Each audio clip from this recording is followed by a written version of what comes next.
பொதுவா இந்த அக்குபஞ்சர் மருத்துவத்துல ஏன் மருந்துகள் வேண்டாம் அப்படின்னு நாங்க சொல்றோம் அப்படின்னா, இந்த அக்குபஞ்சர் மருத்துவத்துல ஒரு புரிதல் என்னன்னா, இந்த மருந்துகள் ஏன் வேண்டாம்? மருந்துகள் இல்லாம இந்த அக்குபஞ்சர்ல எப்படி சரியாகும் சார்? அப்படின்னு எல்லாருமே கேள்வி கேட்குறீங்க. ஃபர்ஸ்ட் நம்மளுக்கு ஒரு புரிதல் வேணும். இந்த உடம்பு எப்படி வேலை செய்யுது? இந்த உடம்புக்கு ஏன் மருந்துன்னு ஒண்ணு தேவைப்படுது? நம்ம ஏன் குடுக்குறோம்? அப்படின்னு ஒரு புரிதல் இருந்துச்சுன்னா, நம்மளுக்கு இந்த மருந்து தேவையில்ல. இந்த உடம்ப யாராலையும் இன்டர்ஃபேர் பண்ணவே முடியாது. இந்த உடம்புக்குள்ள எந்த ஒரு விஷயத்தையும் திணிக்க முடியாது.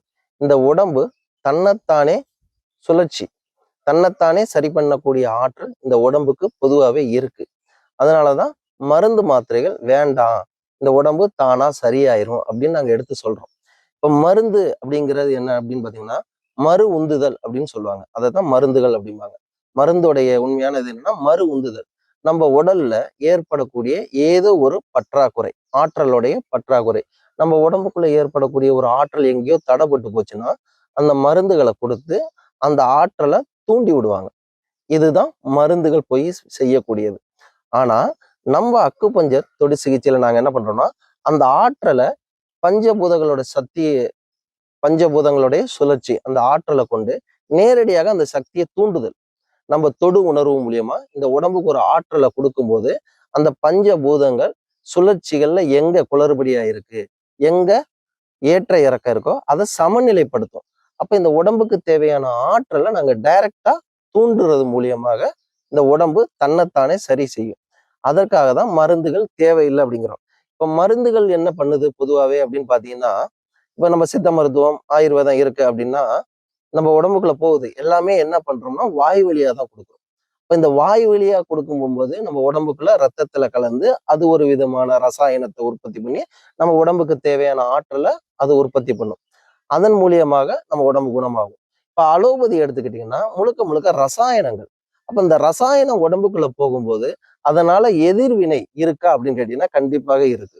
அந்த எதிர்வினையினாலதான் நாங்க அந்த மருந்துகள் வேண்டாம், நம்ம இயற்கையான முறையில இந்த உடம்புக்கு தேவையான ஆற்றலை நம்மளால கொடுக்க முடியும் அப்படின்னு நம்ம இந்த மருத்துவத்துல சொல்றோம். இந்த மருத்துவத்துல முக்கியமா நீங்க கவனிக்க வேண்டியது என்ன அப்படின்னா, இந்த உடம்புக்கு தேவையான ஆற்றல் எங்கேயோ தடைப்பட்டிருக்கு. அவ்வளவுதான் ஒரு விஷயம். அப்ப அது என்னத்தினால தடைப்பட்டிருக்கு? இப்போ உங்களுக்கு ஈஸியா புரியிற மாதிரி சொன்னோம்னா, ஏன் மருந்துகள் வேண்டாம் அப்படிங்கிறதுக்கு ஒரு கான்செப்டை நல்லா புரிஞ்சுங்க. ஒரு வயல்வெளி இருக்கு. ஒரு வயல்வெளியில நல்ல பயிர்கள் விவசாயம் பண்ணி அந்த பயிர்கள்லாம் நல்லா துளுர்த்து நல்லா வந்துருச்சு. நல்லா பார்த்தா பச்சை பசேர்னு இருக்கு. அப்ப நல்லா அதுக்கு தண்ணி எல்லாம் வந்துகிட்டு இருக்கு, எல்லாம் ஆரோக்கியமா இருக்கு. திடீர்னு அதுக்கு வர வேண்டிய தண்ணி இருக்கு பார்த்தீங்களா, அது எங்கேயோ தடைப்பட்டுருச்சு. இப்போ அந்த பயிர்களுக்கு தண்ணி வரல. அப்ப தண்ணி வரலங்கும் போது பயிர்கள் என்ன ஆகும்? வாட ஆரம்பிக்கும். கொஞ்ச நாள் இருந்துச்சுன்னா தண்ணி கிடைக்கலன்னா அப்படியே கருக ஆரம்பிக்கும். அப்படியே கொஞ்சம் கொஞ்சமா அது சோர்ந்து வீணாகிறதுக்கு முயற்சி பண்ணும். அப்ப நம்ம உடனே என்ன பண்ணுவோம் அப்படின்னா, என்ன ஏதுன்னு பாக்குறது இல்ல. உடனே பயிர்கள் வீணாகுதா, கருகுதா, உடனே அதுக்கு யூரியா போடுறது, பொட்டாசியம் இல்ல மருந்துகள், உரம் இது மாதிரி அள்ளி போடுறதுனால அந்த பயிர்களுக்கு வளர்ச்சி வர்ற மாதிரி இருக்கும். ஆனா அது உண்மையா இருக்கா அப்படின்னு கேட்டா இல்ல. அப்ப அதுக்கு அது தேவையா அப்படின்னு கேட்டா தேவையும் கிடையாது. அப்ப அந்த பயிர்களுக்கு அந்த இடத்துல யூரியாவோ உரமோ எதுவுமே தேவையில்லை. அதுக்கு என்ன வந்துகிட்டு இருந்துச்சு, என்ன வரல அப்படின்றத ஒரு நிமிஷம் கவனிக்கணும். அப்ப கவனிச்சீங்கன்னா தண்ணி வர வேண்டிய இடத்துல தண்ணி வராம போயிடுச்சு. அப்ப அந்த தண்ணி வர வேண்டிய இடத்த சரி பண்ணி திரும்ப தண்ணியை விட்டா அந்த பயிறு திரும்பவும் செழிப்பா அழகா வளரும். அப்ப இங்க மருந்து வேணுமா, அதுக்கு தேவையான தண்ணியை திறந்து விடணுமா? நல்லா யோசிங்க. அப்போ இந்த உடல்ல ஏதோ ஒரு குறைபாடு ஏற்பட்டிருக்குன்னா இந்த உடம்புக்கு மருந்து வேணுமா, இல்ல அந்த குறைபாடுடைய ஆற்றலை சரி செஞ்சுக்கணுமா? இவ்வளவுதான் உங்களோட புரிதல். அப்ப எல்லாருடைய கேள்வி என்னன்னா, அந்த ஆற்றலுக்கு தானே மருந்து கொடுக்குறோம் அப்படின்னா, இந்த ஆற்றலை எப்படி சரி பண்ண முடியும் அப்படின்ற ஒரு கேள்வி எல்லாருக்குள்ள இருக்கும். இந்த ஆற்றலை எந்த ஒரு மருந்தும் நேரடியா போய் அந்த ஆற்றலை கொடுக்குமான்னா கொடுக்காது. எந்த மருந்து உள்ள போட்டாலும் இந்த உடம்பு தான் தீர்மானிக்கணும், அதை எடுத்துக்கிட்டு வேலை செய்யணுமா செய்ய வேணாமா அப்படின்னு இந்த உடம்பு தான் முடிவு பண்ணுமே தவிர, அந்த மருந்து நேரடியா போய் நம்ம உடம்ப சரி பண்ணுமானா முடியவே முடியாது. இப்போ ஒரு புண்ணு இருக்கு. ஒரு புண்ணு ஏற்பட்டுருச்சு அப்படின்னா, அதுல என்ன மருந்து போட்டாலும் ஆறுமா அப்படின்னா, அந்த மருந்து போய் நேரடியா அதை ஆர்த்தாது. அதனால அந்த இடத்துல உள்ள செல்கள் எப்படி இருக்கு, அந்த செல்கள் எந்த அளவுக்கு டேமேஜ் ஆயிருக்கு, திரும்ப அந்த செல்லுக்கு எவ்வளவு ஆற்றல் வேணும்னு இந்த உடம்பு தீர்மானிச்சு அதை சரி செய்யறதுக்கான ஆற்றலை இந்த உடம்பு தான் தீர்மானிக்கும். இப்ப இந்த உடம்பு நினைச்சாதான் ஒரு புண்ணா இருந்தா கூட நம்மளால ஆத்த முடியுமே தவிர, இந்த உடம்புக்குள்ள ஏற்படக்கூடிய ஒரு பிரச்சனையை வெளிப்பொருளை கொண்டு இந்த உடம்பை சரி செய்யலாமான்னா முடியாது. அப்ப இந்த உடம்பு தான் நினைக்கணும், என் உடம்பு ஆரோக்கியமா வரணும், வர வேணாம் அப்படின்னு இந்த உடம்பு தீர்மானிக்கிறதுக்கு அதுக்கு ஒரு செயல்படுறதுக்கு ஒரு ஆற்றல் தேவைப்படும். அந்த ஆற்றலை தான் பஞ்சபூத ஆற்றல்கள்னு சொல்லுவாங்க. அந்த பஞ்சபூதங்களோட சுழற்சியில எந்த பஞ்சபூதங்கள் கம்மியா இருக்கு, எது இப்போதைக்கு நம்ம உடம்புக்குள்ள ஆற்றல் கம்மியா இருக்கு, எதனால அது தடைப்பட்டுச்சு அப்படிங்கிறத தெரிஞ்சுக்கிட்டு அதை ஆற்றலை திரும்ப நாங்க தூண்டும் போகும்போது முறையா இந்த உடம்பு தன்னைத்தானே குணமாயிக்கிறோமே தவிர எந்த ஒரு மருத்துவரும் ஒரு நோயை குணப்படுத்த முடியுமானா முடியாது. அப்ப அந்த நோய் எப்படி சரியாகும் அப்படின்னா தூண்டுதல் மூலியமா தான் சரியாகும். அந்த தூண்டுதலை நாங்க நேரடியாக சக்தி ஓட்ட பாதையில கொடுக்கறதுனால இந்த உடம்பு அதை பேலன்ஸ் பண்ணி சரி பண்ணுது. மருந்துகளும் அதைத்தான் பண்ணுது. ஆனா அதனுடைய பக்க விளைவுகள் சொல்லுவாங்க, எதிர்வினை. இப்ப ஒரு உதாரணத்துக்கு பாத்தீங்கன்னா அலோபதி. அலோபதினாலே நீங்க நல்லா கவனிங்க. அலோ அப்படின்னா எதிர், பதி அப்படின்னா முறை, எதிர்முறை அப்படின்னு சொல்லுவாங்க. அப்ப இந்த மனித உடலுக்கு எதிர்முறையான வைத்தியம் தான் அலோபதி. அப்ப இந்த எதிர்முறையான வைத்தியத்தை நாம ஏன் எடுத்துக்கணும்? நல்லா யோசிங்க. இப்ப அலோபதி ஒரு எமர்ஜென்சி அப்படின்னு வச்சுக்கலாம்.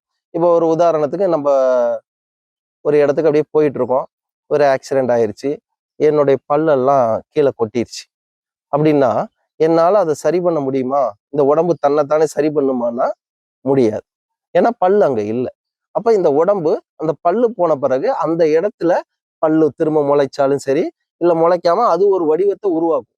அந்த உடம்புக்கு என்ன வடிவம் கிடைக்குமோ அந்த வடிவம் தான் கிடைக்கும். பழைய முகம் இருக்குமானா இருக்காது. அப்ப இந்த பழைய முகம் உங்களுக்கு வேணும் அப்படின்னா அப்ப அலோபதியை நம்ம நாடணும்னா சர்ஜரி பண்ணி நம்மள மெக்கானிக்கல் ஒர்க் பண்ணி ஃபேஸ் மேக்கெல்லாம் பண்ணி நம்மள கரெக்டா கொண்டு வந்துடும். அப்போ அது மாதிரியான ஒரு விஷயத்துக்கு ஓகே. ஆனா எல்லாத்தையுமே அலோபதி மட்டும்தான் சரி பண்ணும், மருந்து மாத்திரையினால இந்த உடம்பை சரிப்படுத்த முடியுமா அப்படின்னா என்னைக்குமே முடியாது. அப்ப அதை முடியறதுக்கு நம்ம என்ன பண்ணணும் அப்படின்னா புரிஞ்சுக்க வேண்டிய ஒரு விஷயம் என்னன்னா எதுக்கு நம்ம உடம்ப நம்ம இன்னொருத்தவங்கள்ட்ட போய் ஒப்படைக்கிறோம் அப்படிங்கிறத நம்ம உணரணும். யாரும் நம்ம உணர்றதில்ல. சின்ன விஷயமா இருந்தாலும் ஒரு தலை வலிக்குதா மாத்திரை, ஒரு வயிற்று வலிக்குதா ஒரு மாத்திரை, எல்லாமே இன்னைக்கு நவீன உலகத்துல அவசர உலகத்துல மாத்திரை மாத்திரை மாத்திரை மருந்து மருந்துன்னு இப்படியே போயிட்டீங்களே தவிர ஏன் வலிக்குது, நம்ம என்ன பண்ணணும், எதனால அது வந்துச்சு அப்படின்னு யோசிக்கிறது இல்லை. இப்போ உங்களுக்கு ஒரு பித்தப்பையில ஒரு வலி ஏற்படுது, பித்தப்பையில ஒரு கல் இருக்கு, நீங்க போய் ஒரு ஸ்கேன் ரிப்போர்ட் எடுக்கிறீங்க, பித்தப்பையில கல் இருக்குங்கிறீங்க, வலியில கிடந்து துடிக்கிறீங்க.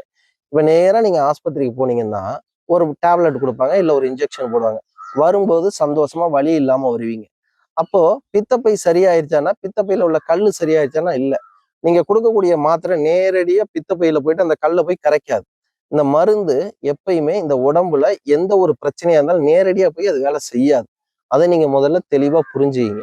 ஒரு பல்லு வலிக்குது, பல்லெல்லாம் உங்களுக்கு வலி தாங்க முடியல, ஒரு டேப்லெட் ஒன்று கொடுப்பாங்க, இல்லைன்னா ஒரு ஜெல்லு மாதிரி ஒன்று கொடுப்பாங்க. நீங்க அந்த இடத்துல வாயில வச்சீங்கன்னா கொஞ்ச நேரத்துல அது மறத்துரும், வலி தெரியாது. அப்ப அந்த பல்லுல உள்ள பிரச்சனை சரியாயிருச்சானா இல்ல, அது அப்படியே தான் இருக்கு. ஆனா அங்க வலிங்கிற ஒரு உணர்வு இல்லை. அப்போ வலி மறந்த உடனே நீங்க என்ன நினைக்கிறீங்கன்னா அது சரியாயிருச்சு அப்படின்னு நினைக்கிறீங்க. இல்ல, பிரச்சனை அப்படியே தான் இருக்கு. அப்ப அது எப்ப சரியாகணும்னா உங்க உடம்பு தான் சரி பண்ணும். அதுக்கான நேரம், அதுக்கான சூழல் வரும்போது உடம்பு தன்னைத்தானே சரி பண்ணுமே தவிர அதுவும் மருந்து போய் டைரக்டா சரியாகாது. மருத்துவத்துக்கு போனீங்கன்னா என்ன பண்ணுவாங்கன்னா ஆடுது, வலிக்குதா, திரும்ப ஆடுதா, உடனே பல்ல புடுங்கிடுவாங்க. அந்த பல்ல அப்படியே வச்சு அது தன்னைத்தானே சரியாகிறதுக்கான வழி மருந்துகள்கிட்ட இல்லை. இப்ப எந்த ஒரு மருந்துமே எந்த ஒரு பிரச்சனையுமே நேரடியா சரி பண்ணுமா அப்படின்னா சரி பண்ணாது.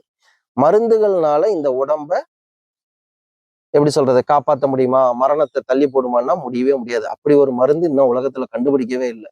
அப்போ இந்த உடம்பு தான் நான் நல்லா இருக்கிறேனா, நான் ஆரோக்கியமா நீண்ட காலம் வாழணுமா, இல்லை என் உடம்ப கெடுத்துக்கணுமா அப்படிங்கிறது எல்லாமே உங்களுடைய பழக்க வழக்கத்தை பொறுத்து இந்த உடம்பு தன்னைத்தானே தீர்மானிச்சுக்கிறோம்.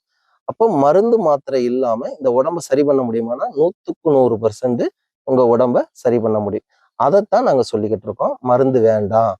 இந்த மருத்துவத்துல இந்த ஆற்றல் மூலியமா உங்களுக்கு நாங்க கொடுக்கக்கூடிய சக்தி ஓட்டப்பாதையில கொடுக்கக்கூடிய இந்த ஆற்றல் உங்க உடம்ப தூண்டுதல் மூலியமா இந்த உடம்பு தன்னைத்தானே சரி பண்ணிக்கக்கூடிய ஆற்றலை இந்த உடம்பு தேர்ந்தெடுக்கும். இதுதான் அக்குபஞ்சர்ல மருந்தில்லா மருத்துவம்.